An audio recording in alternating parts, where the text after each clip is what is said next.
Good morning dear students, welcome to my channel.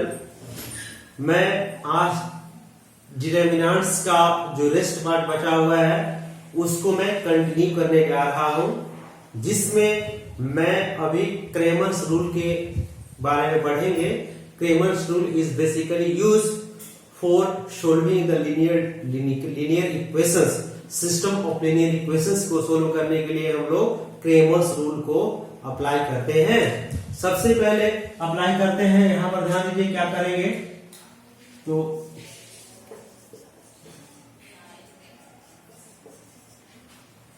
Cramer's rule के अनुसार सबसे पहले हम लोग करते क्या है कि जब कोई इक्वेशन है ax1 b1 बाई c1z बराबर d1, a2x b2 by c2z बराबर क्या है d2, और यहाँ a3x है b3 बाई और c3z बराबर क्या है d3। तो ऐसे इस इक्वेशंस को सोल्व करने के लिए, चूंकि वेरिएबल्स इसमें कितने हैं 1 2 3, मतलब x y z 3 वेरिएबल्स हैं, तो डेफिनेटली 3 इक्वेशंस होनी चाहिए। 3 इक्वेशंस भी हैं, तो इसको जो हम लोग इस नियम के अनुसार सोल्व करते हैं, कैसे करते हैं, तो फर्स्ट हम लोग डेल्टा फाइंड करते हैं। डेल्टा, ठीक है ना। डेल्टा क्या होता है, तो ऑल जितने कोएफिशिएंट हैं उन सभी से बनते हैं। मतलब यहाँ पर क्या होगा a1 a2 a1 a2 और a3, यहाँ b1 b2 b3, यहाँ c1 c2 और किससे बनेगा c3 से। इसी प्रकार से x का वैल्यू यदि निकालना होगा तो यहां से लोग डेल्टा 1 निकालते हैं। डेल्टा 1 निकालने के लिए नियम क्या है कि ये जो फर्स्ट वाला वैल्यू देख रहे हैं उसके सामने रखेंगे d1 d2 d3, यहां से लिखेंगे क्या b1 b2 b3, यहाँ c1 c2 और c3। इसी तरह से हम लोग 2 निकालेंगे, तो 2 कैसे निकलेगा आप लोग देख लीजिए। यहां से क्या होगा, y निकालने है ना, तो y के सामने क्या होगा, यहाँ आ जाएगा first a1 a2 a3 d1 d2 d3 c1 c2 और c3। लास्ट और अंतिम जो है ये क्या है d3। इसको हम लोग क्या कहेंगे, क्योंकि आपको z का वैल्यू फाइंड करने हैं, तो z के सामने कितना होगा बोलो। तो यहां से आपका आएगा a1 a2 a3 b1 b2 और b3, यहां आएगा d1 d2 और ये क्या हो गया d3। तो बेसिकली हम लोग करेंगे क्या कि इस नियम के अनुसार सबसे पहले हमारे पास 4 डिटरमिनेंट्स होंगे, जिसमें पहला जो होगा वो और कोएफिशिएंट से बनेगा, x y z की जो कोएफिशिएंट है उससे बनेगा। मतलब फर्स्ट के लिए फर्स्ट इक्वेशन से लेंगे तो a1 b1 c1 a1 b1 c1, second से a2 b2 c2 a2 b2 c2, यहां से a3 b3 c3। चूंकि फर्स्ट हमको वैल्यू फाइंड करने हैं, तो फर्स्ट जो वैल्यू निकालना है तो फर्स्ट को हम लोग ब्लॉक कर देंगे लाइक दिस, और you could put here d1 d2 d3 and the instead of क्या होगा x y z, x के जगह पर तो d1 d2 d3 आ जाएगा। y निकालने हैं तो y को ब्लॉक करेंगे और यहाँ पर d1 d2 d3 फाइंड करेंगे और सो ऑन। ठीक है, तो अकॉर्डिंग टू क्रेमर्स कहता है हेंस क्या होगा, तो x बटा डेल्टा 1 y बटा डेल्टा 2 z बटा क्या होगा डेल्टा 3 बराबर 1 बाई क्या होगा डेल्टा। यहां से हम लोग को x का वैल्यू कितना आएगा, तो डेल्टा 1 बटा डेल, y बराबर आएगा डेल्टा 2 बाई डेल, और y z है ना, तो z बराबर आएगा आपका डेल्टा 3 और बटा क्या होगा डेल ना। तो इस तरह इस प्रोसेस से हम लोग क्या करेंगे निकालेंगे। क्लियर है। अब इसको हम लोग छोटा सा एग्जांपल लेते हैं, फिर हम लोग आगे कंडीशंस पढ़ेंगे। जैसे एक छोटा सा एग्जांपल मैं लेता हूं, यही क्लियरिफाई कर लेता हूं। ठीक है, यहां पर कहता है इफ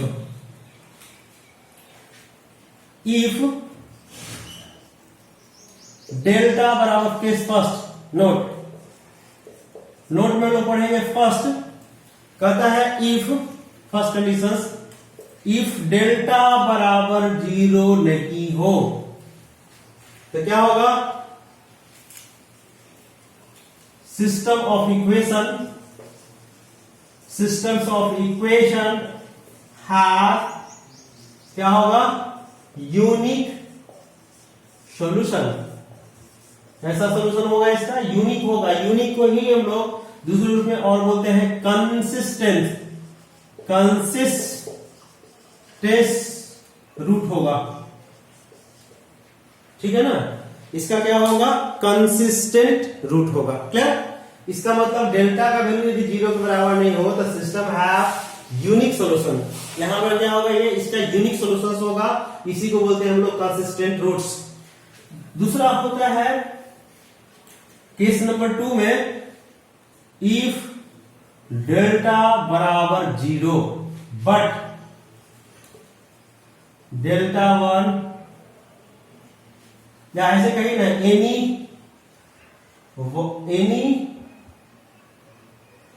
या at least any delta 1, delta 2, delta 3 are non zero. Non zero का मतलब क्या होगा कि इसमें से कोई भी एक क्या होगा, नॉन जीरो के हो, मतलब 0 के बराबर नहीं होगा, देन क्या होगा, no solution of equation is possible. मतलब क्या होगा, और इन कंसिस्टेंट रूट होगा, ठीक है ना, इनकंसिस्टेंट रूट होगा। तो इनकंसिस्टेंट रूट के लिए कंडीशन आपने क्या पढ़ा कि डेल्टा का वैल्यू 0 हो जाए, परंतु इसमें से कोई भी एक वैल्यू 0 के बराबर नहीं हो, मतलब पूरा का पूरा हो सही है, लेकिन एक भी 0 के बराबर नहीं होगा, तो इसका मतलब इसका कोई सॉल्यूशन नहीं होगा। हम लोग 10th में भी इस चीज को पढ़ते थे, मैं अभी एग्जांपल देके दिखाऊंगा। थर्ड कंडीशन कहता है कि डेल्टा बराबर 0, तीसरा डेल्टा बराबर 0, थर्ड कंडीशन में लोग चल रहे हैं, ये फर्स्ट है, सेकंड है, थर्ड में चल रहा हूं। डेल्टा बराबर 0 एंड यहां पर एंड के बाद क्या होगा, एंड में क्या हो गया, डेल्टा 1 बराबर डेल्टा 2 बराबर डेल्टा 3 बराबर 0, फिर क्या होगा, infinite number of solution is possible. क्या होगा, infinite, then infinite number of solution is possible. यहां पर क्या होगा, इनफाइनाइट नंबर ऑफ सॉल्यूशंस होंगे। इसका मतलब क्या होगा कि इनफाइनाइट सॉल्यूशंस के लिए, इनफाइनाइट नंबर ऑफ सॉल्यूशंस के लिए क्या होगा, इनफाइनाइट नंबर ऑफ सॉल्यूशंस के लिए क्या होगा कि डेल्टा बराबर 0, साथ साथ डेल्टा 1, डेल्टा 2, डेल्टा 3 भी क्या होना चाहिए, 0 होना चाहिए। लेकिन इसमें से कोई भी एक नॉन जीरो हुआ तो नो सॉल्यूशंस आएंगे, ठीक है। मैं एक क्वेश्चन बनाता हूं, इसी पर एक मैं क्वेश्चंस को सोल्व करता हूं, इससे आपको क्लियर कंसेप्ट हो जाएंगे। कहता है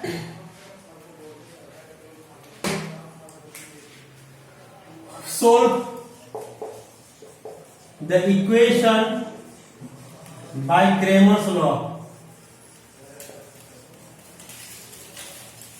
क्रेमर्स रूल, क्रेमर्स रूल के अनुसार क्या करना है, क्रेमर्स, ठीक है ना, क्रेमर्स रूल के अनुसार क्या करना है, हमें सोल्व करने हैं। तो हम लोग कैसे सोल्व करेंगे, जबकि इक्वेशन लिखा हुआ है x + 2y बराबर लिखा हुआ है 20, ठीक है, यहां पर लिखा हुआ है x + y बराबर लिखा हुआ है 12। तो ऐसे इक्वेशंस को हम लोग कैसे सोल्व करेंगे, तो सोल्व करने के लिए हमें क्या करना होगा, फर्स्ट डेल्टा फाइंड करना होगा। डेल्टा बराबर कितना होगा, 1 2, और यहाँ क्या होगा 1 1, वेरी गुड। इसका वैल्यू कितना होगा, 1 - 2 बराबर कितना हो गया, -1, जो कि 0 बराबर नहीं है। ऐसा सोल्यूशन होगा, यूनिक सोल्यूशन होगा। यहां से डेल्टा 1 निकालेंगे, डेल्टा 1 का वैल्यू कितना आएगा, तो देखिए इसको x निकालने हैं, तो यहाँ पर क्या होगा 20 12, और यहाँ क्या होगा 2 और 1 कितना होगा 20, और यहाँ 12 दूनी 24, मतलब -4 आ गया, ठीक है। डेल्टा 2 निकालेंगे तो वैल्यू कितना होगा, डेल्टा 2 बराबर इसके जगह पुट करते हैं, तो यहाँ पर क्या होगा 1 1, यहाँ 20 और क्या होगा 12, इसे मल्टीप्लाई करेंगे तो क्या होगा 12 माइनस 20 बराबर कितना होगा आपका -8। ठीक है, तो यहां पर क्या होगा बाय क्रेमर्स लॉ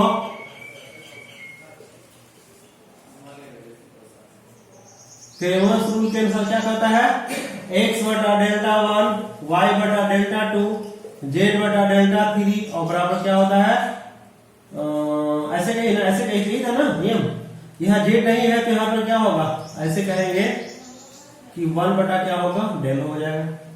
यहां से आप देखिए x डेल्टा 1 की जगह पर कितना वैल्यू है -4,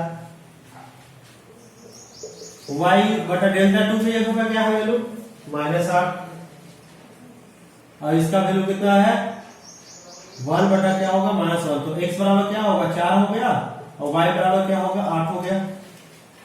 अब इसको दोनों इक्वेशंस को इसमें रख दिए तो 4 8 2 16 16 प्लस 4 बराबर 20 और यहां पर क्या होगा 8 प्लस 4 बराबर क्या होगा 12। इसी तरह से आप क्या कर सकते हैं कोई भी आपका सिस्टम ऑफ इक्वेशंस को सोल्व कर सकते हैं। दूसरा हम लोग क्या कर रहे हैं कि इसी पर रिलेटेड कुछ क्वेश्चंस और भी बना रहे हैं।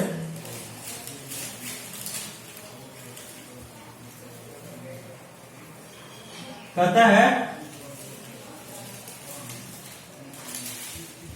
First find the value of a for system of equation system of equations दिया हुआ है आपका x plus 2y plus z बराबर 20 x minus ay plus b plus y z है ना z बराबर क्या है 5 और यहां पर हम लोग कहेंगे a ठीक है ना और यहां पर क्या होगा x यहाँ a x है ना यहाँ पर क्या कहेंगे चाहे a कहिए ना a यहां पर क्या होगा y और प्लस z बराबर क्या हो गया 5 या 15 कहिए। देखिए दोनों इक्वेशन से find the value of a for system of equations. First पहला में कहता है हैव नो सॉल्यूशन क्या होना चाहिए नो सॉल्यूशन होना चाहिए। दूसरा में कहता है यूनिक सॉल्यूशन होना चाहिए यूनिक सॉल्यूशन होना चाहिए। दोनों ही कंडीशंस कहता है पहला नो सॉल्यूशन दूसरा यूनिक सॉल्यूशंस। ठीक है ना। तो सबसे पहले हम लोगों को क्या करना होगा कि नो सॉल्यूशंस के लिए कंडीशंस क्या जानते हैं। तो नो कंडीशंस के लिए कहता है फॉर नो सॉल्यूशन क्या होगा डेल्टा बराबर क्या होता है 0।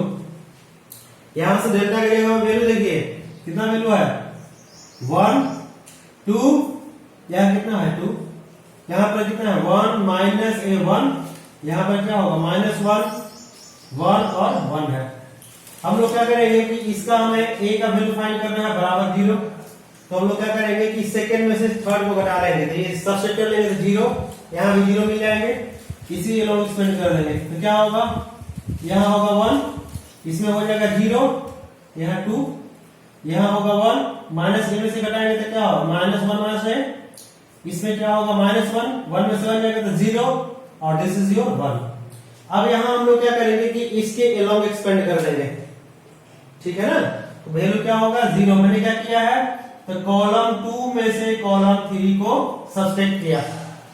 यहां से वैल्यू क्या होंगे तो इसके अलोंग करेंगे तो -a-1 था ना इसमें क्या होगा देखिए प्लस माइनस प्लस देखिए प्लस माइनस फिर प्लस इतना और इंटू क्या होगा इसके अलोंग कर जाएगा पूरा वैल्यू यहाँ था कितना था 1 था ना पूरा कैंसिल हो जाएगा तो वैल्यू कितना हो जाएगा 1 2 और यहाँ पर क्या होगा -1 एंड 1 बराबर क्या होगा 0। तो a का वैल्यू क्या होगा -1।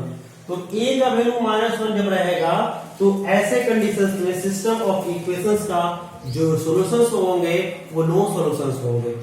क्या होंगे नो सॉल्यूशंस होंगे क्यों क्योंकि यहाँ पर डेल्टा का वैल्यू क्या है 0। इसको टेस्ट करने के लिए एक और आप काम कर सकते हैं डेल्टा 1 डेल्टा 2 डेल्टा 3 का वैल्यू भी देख सकते हैं। तो बेसिकली जब ऑब्जेक्टिव क्वेश्चन में पूछा जाता है तो हम लोग इसको गौर करते हैं कि कैसे जल्दी से जल्दी कर सकते हैं। तो ये आपका क्लियर हो गया। अब यहां से हम लोग क्या करेंगे कि इसी में कहता है सेकंड क्वेश्चन था for unique solutions for unique solutions क्या था तो delta does not equal to 0। तो यहां पर क्या होगा डेल्टा का वैल्यू क्या होना चाहिए -1 के बराबर नहीं होना चाहिए। -1 को छोड़ करके कुछ भी रखेंगे तो ऐसे कंडीशन में सिस्टम ऑफ इक्वेशंस जो होंगे इसका क्या होगा बताइए। तो सिस्टम ऑफ इक्वेशंस का जो रूट्स होंगे वो यूनिक होंगे, केवल इसको छोड़ करके। 10th में भी आप लोगों ने पढ़ा होगा इस चीज को। यहां पर जैसे मैं एक छोटा सा क्वेश्चन देता हूं, एकदम छोटा।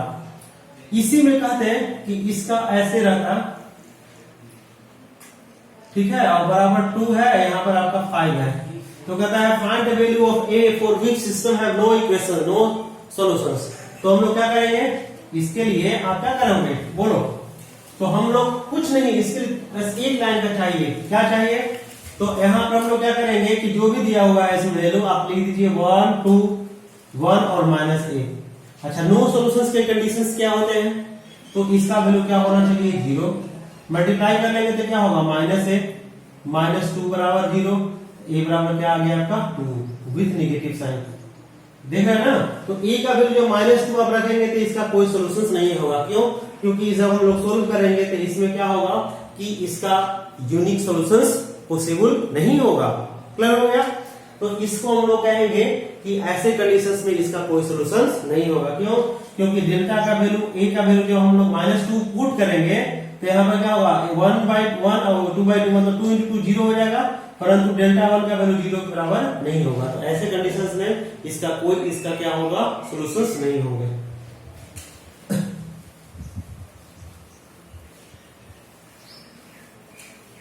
ठीक है, तो अभी डिटरमिनेंट्स में बहुत सारे हम लोगों ने प्रॉपर्टी पढ़ा, और भी सारे प्रॉपर्टी हैं। ठीक है, आप लोग इस तरह क्वेश्चंस जितने भी प्रीवियस के क्वेश्चंस हैं आप इसको बना सकते हैं। और मैं एक दो प्रॉपर्टी और बता रहा हूं जो कि आपके लिए एसेंशियल होगा। जैसे प्रॉपर्टी फर्स्ट, और भी प्रॉपर्टी नेक्स्ट प्रॉपर्टी, जैसे इफ डेल्टा आर बराबर सपोज दिया हुआ है पी आर क्यू आर, यहां पर पी क्यू आर, यहां आर आर है, ठीक है ना। यहां पर क्या है आपका पी है, क्यू है और आर है, एस टी यू कुछ मान लीजिए, कुछ भी मान लीजिए, ठीक है ना। तो ऐसे कंडीशंस में हमें सिग्मा डेल्टा आर आर बराबर 1 से लेकर के एन यदि निकालना हो तो ऐसे कंडीशंस में इसका फॉर्मूला हो जाता है समेशंस। देखिए P Q R S T U, इसमें कोई चेंजिंग नहीं, इसमें हम लोग क्या लगा देंगे पी आर आर बराबर 1 से लेकर के, यहां पर क्या होगा क्यू आर, हाँ आर बराबर 1 से लेकर के, और यहां होगा आर आर आर बराबर 1 से लेकर के N. This is the basic formula.